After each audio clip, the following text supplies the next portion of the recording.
Education in Uganda has faced numerous challenges. To date, the people who join primary school are not the same people that completed off to join secondary school, and the number drops even further to those who join tertiary institutions. What is the fastest path to transforming education in Uganda? My guest tonight is an educationist, Dr. Lawrence Muganga, the Vice Chancellor of Victoria University. He does believe that a laptop or a gadget in every child's hands, powered by solar and internet, could be the game changer. But how is that so? Dr. Lawrence Muganga, many thanks for joining us on NBS tonight. Can I thank you for having me? This is NBS Face Off. I'll begin with looking at how education in Uganda is today. Many government schools still lack electricity. You're advocating for a laptop program, putting technology ahead of just the basics. Many who look at your proposal would say it's unreasonable. So, like your program is Face Off, right? Yes. In education, we can't afford to take our faces off what is important. You just mentioned what the nightmare we're experiencing in education. If you look at, for example, the data we have, 2024 is where we have actually a complete data set. I think we registered around 1.9 million kids joining primary school. By the time they proceeded to sit primary 7, there were 800,000. Senior 4, I think they averaged around 340,000. Senior 6, if you pick even the recent number, which is almost similar to the recent 2026, you find that it is around 160,000. Now, are we educating or miseducating? Because we are losing so many kids. But you ask a very, very good question. Or you cite what I'm talking about. It is possible to place a laptop in every child's hands. And yes, we don't have electricity. That's true in most spaces, districts and villages and school zones, if you wish. But I want us also to be cognizant of the fact that it's a choice to think like that, because technology doesn't give us that opportunity, because it is available and we can use it to make sure that these laptops, tablets are powered by solar.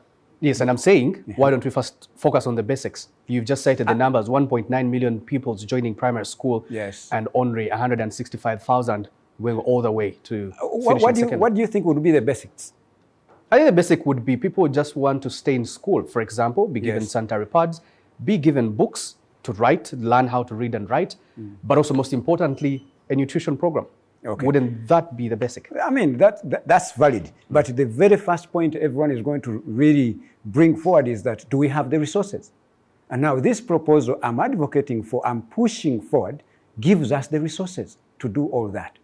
And then you're going to ask me, okay, how? We can't afford a nutrition program or sanitary pads for girls to stay in school. Yes. But you're advocating for a proposal of $1.2 billion US. Correct. Bigger than an education budget. We've borrowed for different things that actually sometimes don't impact people's lives. So if we can afford a one-off investment of 1.5 or even 1 billion, one-off, and invested in that human resource of this country, then we can afford to spare so much money, and we can buy them food, we can buy them books, we can buy them uniforms, and we can pay teachers very well. We can afford to actually raise a very, very well-educated force in this country. Now, I can break down that for you. Uganda has 10 million learners. 15. 15 now. About 15 million learners, including university. Placing a gadget or a laptop in every learner's hands, how do you do that without overwhelming the education budget? Now, this is when, remember when we were confronted with the pandemic? It came, that is COVID. So we had to gather resources here and there. We made sure that we reduced what would have been maybe the negative impact of that. So let's consider this as also a huge crisis in our education sector, because it is going to impact how this country grows if we don't invest in these kids to give them education that is meaningful, within the time they are living today and even the future. We don't have another population. These are the kids that must live in 2030, 2035, 2040. So if you prepare them the worst way now, the future is not really assured for us in terms of the growth we are looking for. I hear you. We're a country of benchmarking. At some point, I saw a funny tweet saying that we should create a ministry of benchmarking. But what I'm arriving at is that where has this proposal worked? Where can we benchmark and say, look, this is You know why it is not a common thing to see?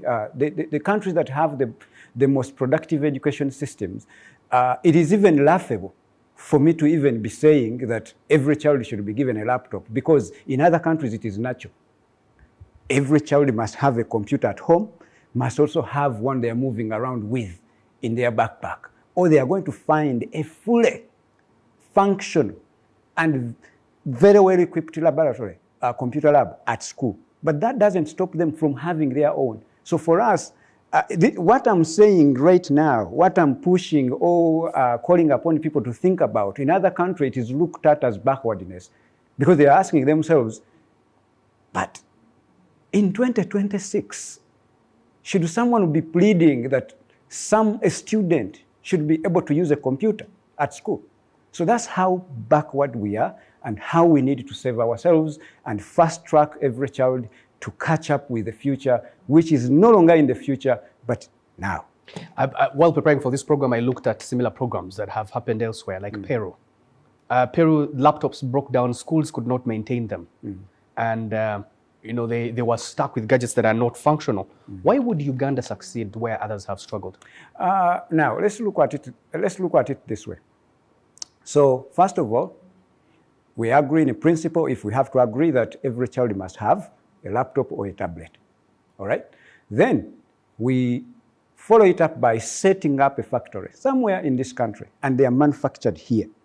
And those laptops or tablets must be solar powered, okay? Solar powered. If they are solar powered, you eliminate the understanding or belief that we don't have energy or power to power them up. So that means they can be anywhere in every corner of this country. Then we also have other facilities that can really support this initiative of venture. You've seen this government of ours, you've seen UCC sitting down with the Starlink internet people, technology. They sat and signed an MOU or an agreement. That means every corner of this country is able to access internet by satellite, low Earth orbit internet. They are able to access, they just need a dish in that very school.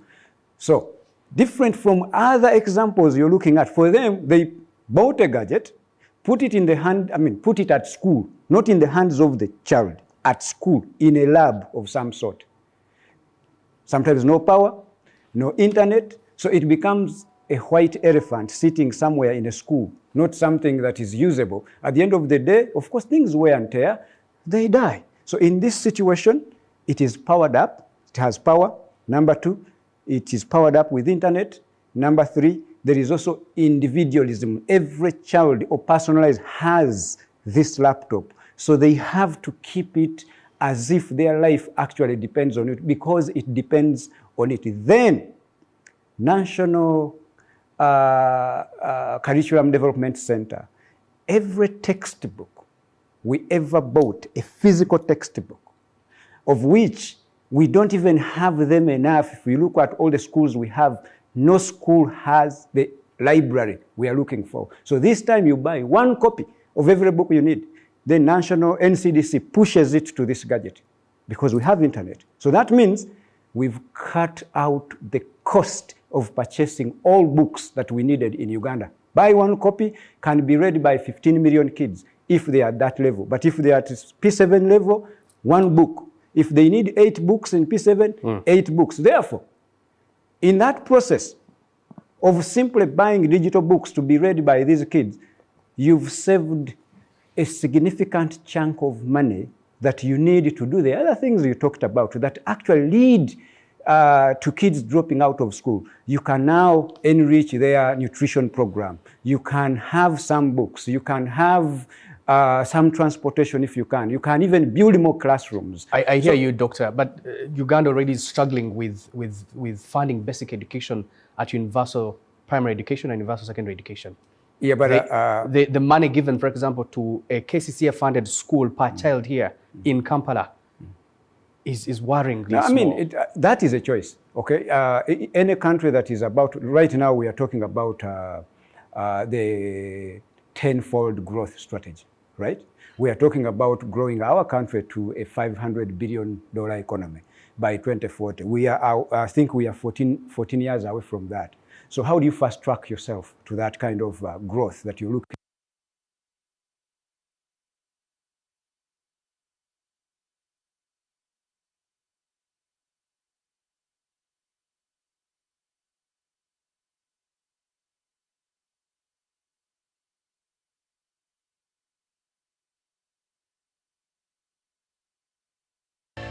You're watching NBS Face Off. My guest tonight is Dr. Lawrence Muganga. He's an educationist and the Vice Chancellor of Victoria University. He's one of the strongest advocates of artificial intelligence that we're going to define as AI in the next couple of minutes. Educators warn that AI could weaken critical thinking for children in education if poorly managed.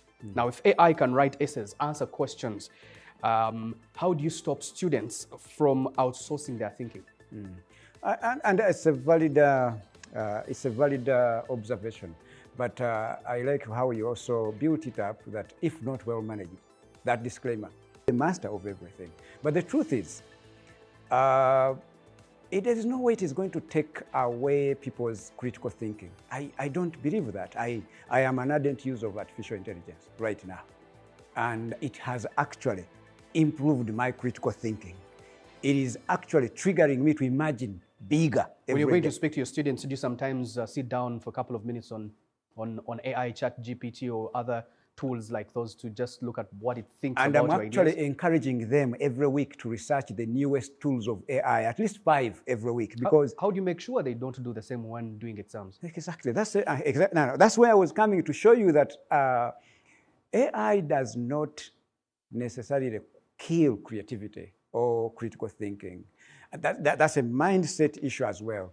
Now, just imagine, Canary, or even the viewers who Face Off, if you're thinking about something, you're trying to create something, but it took you, for example, 4 weeks to arrive at what you wanted to achieve. But this time, the only thing you have to think about is how do you create a script that prompts this tool to give you what you wanted, and you get it in 30 minutes. So who is better? Who is more productive?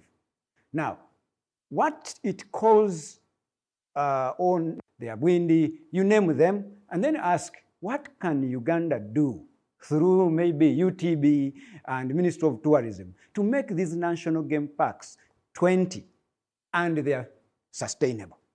What is that answer on AI? But if you can use AI, if you can actually gather a meeting of the entire clan and they sit down and they really answer and they give us a proposal of how can Uganda really create 20 national game parks, even the country needs that answer, that proposal. So I see you advocating AI in the classroom, but the teachers themselves have not trained on how to use AI.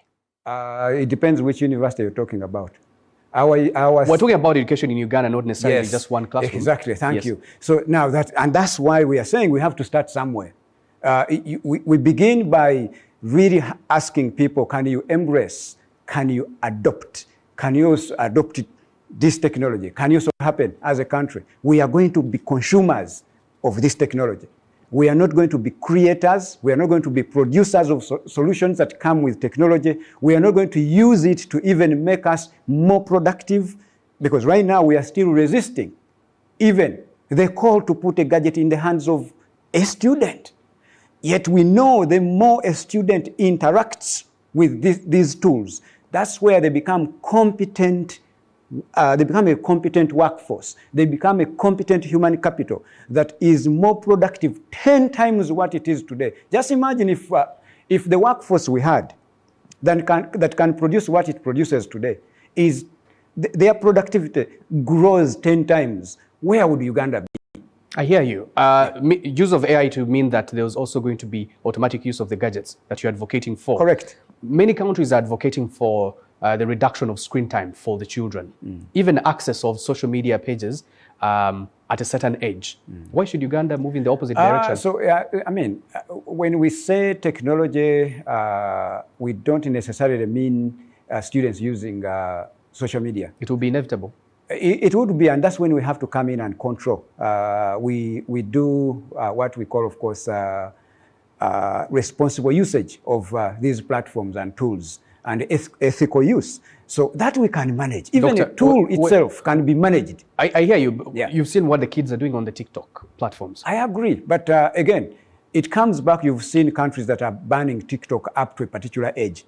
Okay? Even these gadgets we are talking about can be limited not to really be used on such platforms that are actually going to disrupt the growth of these young people. But it is not an excuse for us to really deter them from using the gadget and the benefits that come with it. We can isolate these applications that are not helpful, that are going to infuse terrible behaviors to these young people. That's a policy issue, and we can pull it off. It is implementable.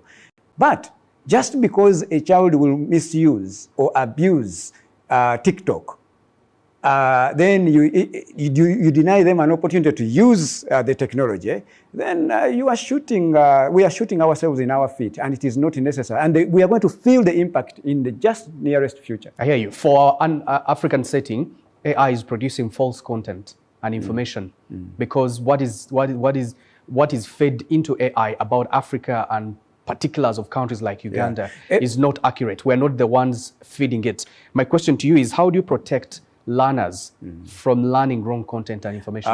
Canary, like every technology comes with good things and bad things. When electricity came, we knew that it can actually shock any human being and they can die. Even today, if it is misused, the people will die. Cars are decent, are amazing, they make our work easier, our transportation easier, but again, if it is not well driven, or follow the traffic rules and everything, it can end up in an accident. Motorcycles the same, but we still need them. But we can have very, very good guardrails for these young people to use these technologies, these tools. Again, it brings me back to, instead of us concentrating on how best we can limit or deny the youth we have in this country, 70% plus of the population, instead of denying them something that they need. And by the way, we should keep in mind that we are playing with the lives of people, denying them a future, which future we may not be around. But then we have led them to a future where they will suffer, and they can only remember us having let them down to not guide them and empower them to be in a future where they are productive. I hear you, but it's also possible that we're just being too excited over technology and yet ignoring the basics. There's a danger there.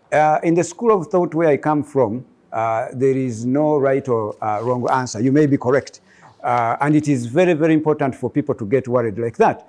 But also, if you look at the AI space today, Canary, and everyone who really cares to follow what is happening in the world, artificial intelligence is the only field that has attracted the largest investment in terms of dollars, or you can name it, in terms of trillions, like never before.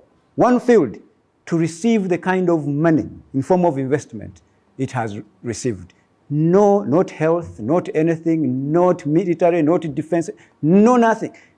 Artificial intelligence has received an amount of money we have never seen in the history of this world. Okay. So therefore, there is a reason why people are putting money in that space or in that field. So the question is, if we step on the brakes and say maybe it's excitement, and then we reach 2030, 2040, and it was not actually excitement, where do you belong?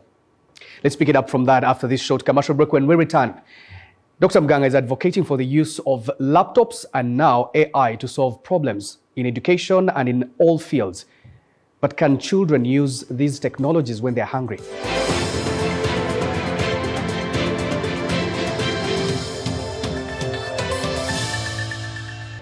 Educationists like my guest tonight, Dr. Lawrence Muganga, see technology as the future of education. Critics in Uganda also argue that Uganda should perhaps first fix overcrowded classrooms, hygiene, teacher shortages, poor sanitation, school feeding before investing billions in devices.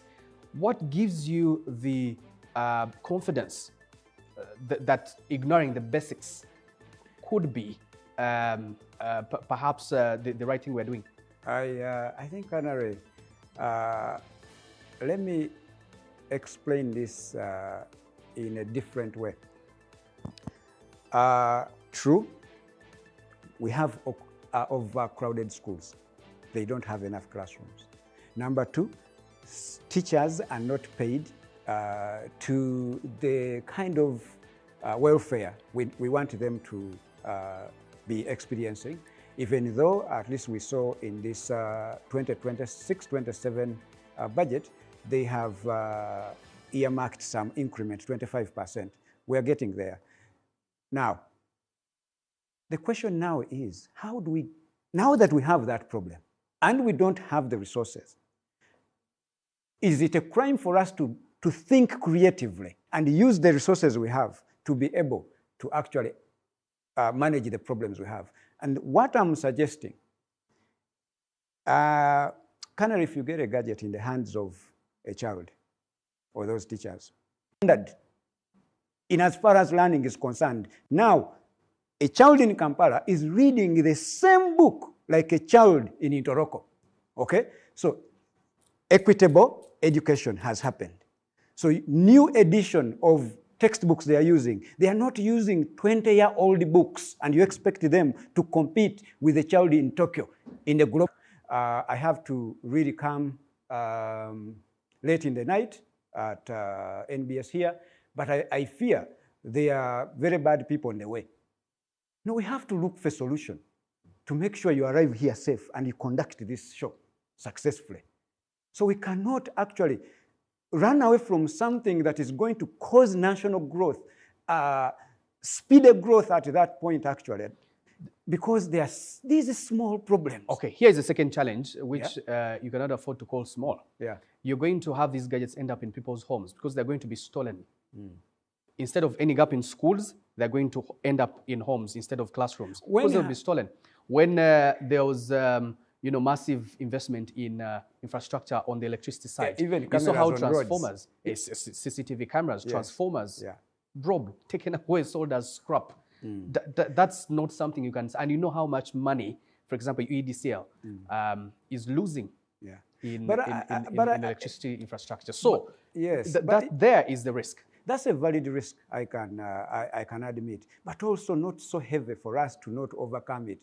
The aesthetics of this computer, for example, it can be built in such a way that it is so rugged to be long-lasting in the first place. But number two, government has the ability to track these computers such that if it is built with a particular chip, to the extent that if you removed it, you're going to kill the laptop or the tablet, we can track them. Like when shall we live in a country that doesn't have thieves? They are there. They are not about to really be zero in this country. They'll be there. But we also have to think smart, and technology can allow us actually to protect those gadgets. Valid enough. Children cannot learn when they're hungry. Should we be advocating for digital learning, digital programs, or feeding programs first? Again, the program I'm advocating for will eventually save money for, and this is what I'm requesting government to do. Keep what you're doing right now. It's okay. In the absence of better options, what we have is okay. But also, secure resources somewhere, knowing that your human capital depends on it, the future human capital that you need. These are future taxes, and they're going to differ.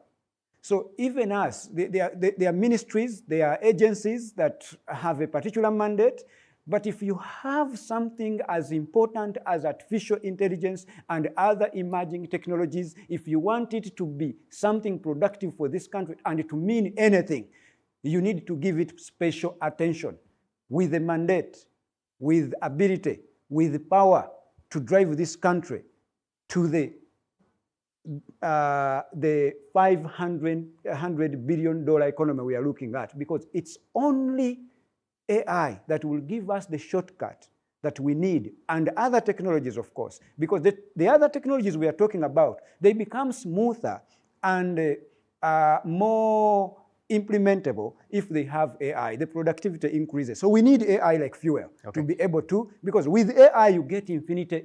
Right now, this time I'm speaking, you are able to get infinite intelligence, which now you and myself, our intelligence, if we did an IQ test, is very, very limited. At best, if your IQ is higher than mine or the viewers' IQs are, that I was right. 2040 is not very far, where we expect to become a $500 billion economy. It is 14 years from now. We need to grow something like 15 to 16% GDP per annum, nominal or even real GDP. How do you achieve that? We have a shortcut. It's only us embracing technology in investment, in leadership, service delivery. Then we can shortcut ourselves to this kind of wealth we are looking for as a country, where we expect these emerging technologies to trigger productivity that is 10 times what we have today, 15 times. That's how you acquire the kind of economy we are looking at. That's how you create more jobs for these young people, 70% of this country population, to be able to get something to do. But if we stick to what we have, again, the growth is going to be very mild. And the results we are looking for, we shall never achieve. We may achieve it maybe in 2080, but when other countries now are miles and miles away, but it begins with putting a gadget in the hands of a child such that this child can speak the language called AI, can ably use technology for them to be more productive, to become the human capital we are looking for. Dr. Lawrence Muganga, many thanks for speaking to us on NBS Face Off. Thank you very much, Kanari. That's all we had for you this weekend. Till next Sunday. Good evening.